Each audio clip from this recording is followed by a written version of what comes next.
दोस्तों, आप लोगों ने कभी ना कभी तो ये सुना होगा कि काश मैं अमर हो जाऊं। पहले ऐसे डायलॉग बहुत सुनने को मिलते थे, मगर अब ऐसे डायलॉग सुनने को नहीं मिलते, क्योंकि लोग जीना ही नहीं चाहते हैं। लोग किसी न किसी वजह से मर ही जा रहे हैं। हाँ, लेकिन आज की भी ऐसी दुनिया में कई बाबा और तांत्रिक हैं जो अमर होना चाहते हैं, और वो इसके लिए बहुत सी तपस्या करते हैं, पर शायद ही कोई हुआ होगा अमर। दोस्तों, आज की जो कहानी है वो एक ऐसे ही बाबा की है जो अमर होना चाहता है। और वो क्या करता है अमर होने के लिए, ये आपको इस कहानी में पता चलेगा। तो सुनते रहें हमारी इस कहानी को और एंजॉय कीजिए स्टोरी को। तो कहानी को शुरू करते हैं अब। बहुत टाइम पहले की बात है। एक गांव था जहां लोग अपना जीवन हंसी खुशी से बिता रहे थे। सब लोग हमेशा मुसीबत में एक दूसरे के काम आते थे। गांव में लोग अक्सर गर्मी के दिनों में छत पर या फिर बाहर सो जाते थे। तो ऐसे ही रोज की तरह आज भी सब लोग खाना खाकर छत पर सोने चले जाते हैं। रात काफी हो जाती है और पूरे गांव में एक शांति का माहौल फैल जाता है। उसी सन्नाटे भरे माहौल में एक लड़का जागता है जिसका नाम था सुरेश। सुरेश अपने माता पिता का लाडला था, और हो भी क्यों ना, क्योंकि वो अपने घर में इकलौता था। सुरेश जब उस रात को जागता है तो वो नीचे बाथरूम करने जाता है, और जब वह वॉशरूम से बाहर आता है तो देखता है कि उसके साथ वाले घर में कोई जा रहा है।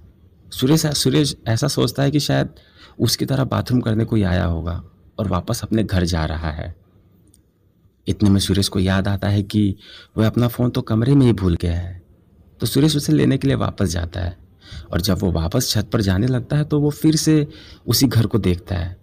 तो उसे वो शख्स वापस जाता दिखाई देता है। अब सुरेश को ऐसा लगता है कि शायद कोई चोर है। सुरेश उसका पीछा करने लगता है, लेकिन थोड़ी दूर जाने के बाद वो शख्स कहीं गायब हो जाता है। सुरेश अब भाग कर वापस आता है और सबको जगाता है। सबको बताता है कि चोर आया था सामने वाले घर में, और किसी को कुछ भी पता नहीं चला।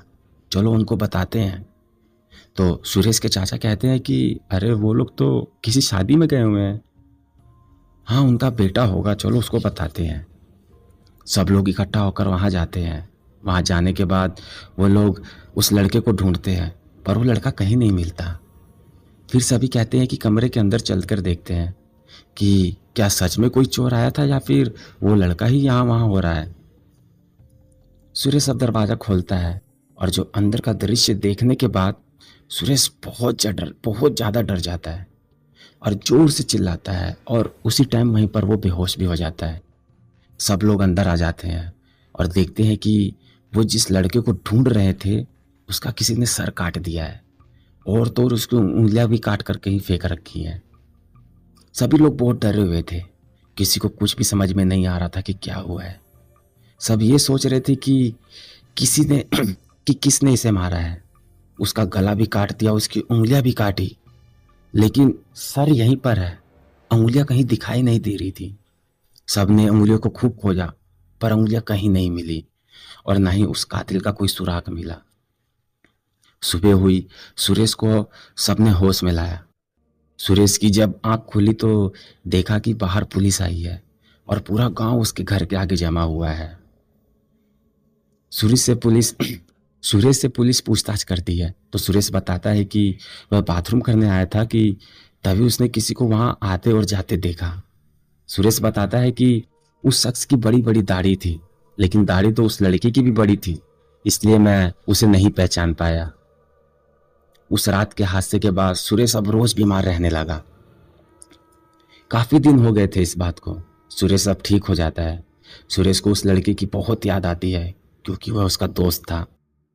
तभी सुरेश को याद आता है कि जब वह उस शख्स का पीछा कर रहा था तो उसके हाथ में एक कागज था, जो कि जल्दबाजी में उसके हाथ से खेत में गिर गया था। सुरेश अब उसी खेत के पास जाता है तो देखता है कि वो कागज वहीं पड़ा है। सुरेश उसे उठाता है और देखता है कि उसमें लिखा था कि अब बस 5 और बाकी है।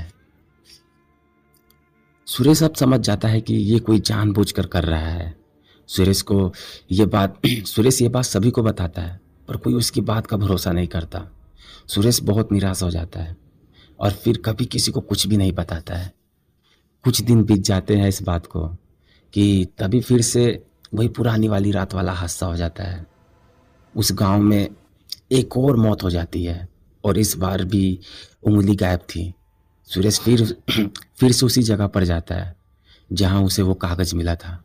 सुरेश अब समझ जाता है कि कोई जानबूझकर हमें हम गरीबों को मार रहा है। इस बार उस कागज़ में लिखा था कि बस 4 और बाकी हैं।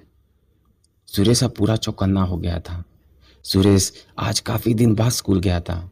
वहाँ उसने अपने दोस्तों को ये सब बताया, पर उसके दोस्त उसका मजाक बनाने लगे और कहने लगे कि अगर कोई ऐसा कर रहा है तो अभी तक वो किसी के हाथ क्यों नहीं आया और पुलिस भी उसे अभी तक नहीं पकड़ पाई, क्यों? पूरा दिन बीत गया। सुरेश की स्कूल की छुट्टी हो गई और सुरेश अब वापस घर अपने आ रहा था। सुरेश का स्कूल ज़्यादा दूर तो नहीं था, पर उसे आते हुए थोड़ा टाइम लग ही जाता था। आज उसके साथ कोई भी नहीं आया क्योंकि सबने उसका मजाक बनाया था, तो इसीलिए सुरेश किसी के साथ नहीं आया। वह अकेले ही था कि तभी उसे एक बाबा दिखाई दिया जिसे उसने पहले कभी नहीं देखा था। उसके बाल, उसकी दाढ़ी काफ़ी बड़ी-बड़ी थी। सुरेश को वो बाबा बहुत अजीब लगा। बाबा वहाँ से चला जाता है, लेकिन सुरेश दिन भर उसी बाबा के बारे में सोचता है कि वह कौन था। फिर से रात हुई और सब सो गए थे, पर सुरेश नहीं, क्योंकि सुरेश उस बाबा को सोच रहा था।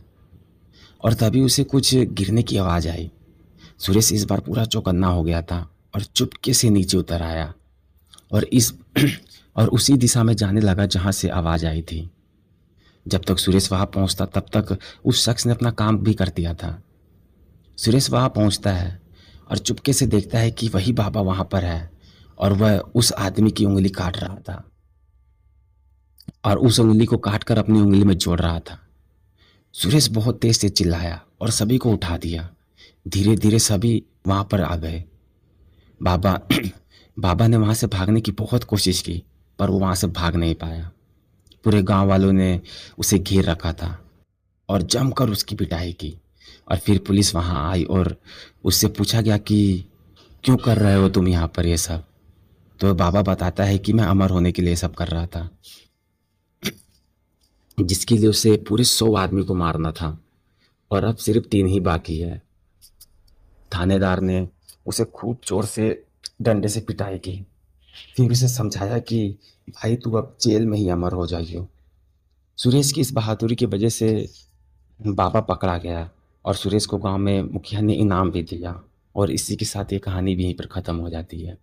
तो दोस्तों, कहानी आप लोग को कैसी लगी प्लीज़ मुझे कमेंट कर कर बताना। वीडियो अगर अच्छा लगे तो वीडियो को लाइक करना और थोड़ी बहुत गलतियों के लिए तो सॉरी। मिलते हैं अब अगले वीडियो में।